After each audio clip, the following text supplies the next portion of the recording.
Welcome to the Rim Break Rodeo. We hope this video helps. In this video, I will explain how to make a hard disk external.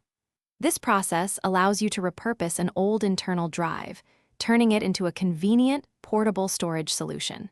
You can save money by utilizing existing hardware for backups, extra space, or transferring files between computers. It's a straightforward project that gives new life to your unused hard drives. First, you'll need an external hard drive enclosure. These come in various sizes, typically 2.5-inch for laptop drives or 3.5-inch for desktop drives. Crucially, ensure the enclosure's interface, such as SATA or IDE, matches your hard drive. For optimal performance, choose an enclosure with a USB 3.0 or 3.1 connection for rapid data transfer.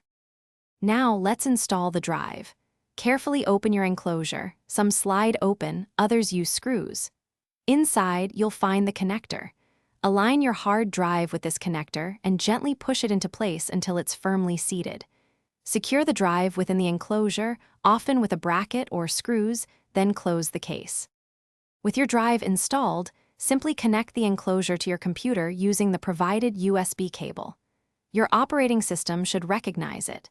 If it's a brand new drive, you might need to format it through Disk Management on Windows or Disk Utility on Mac before use.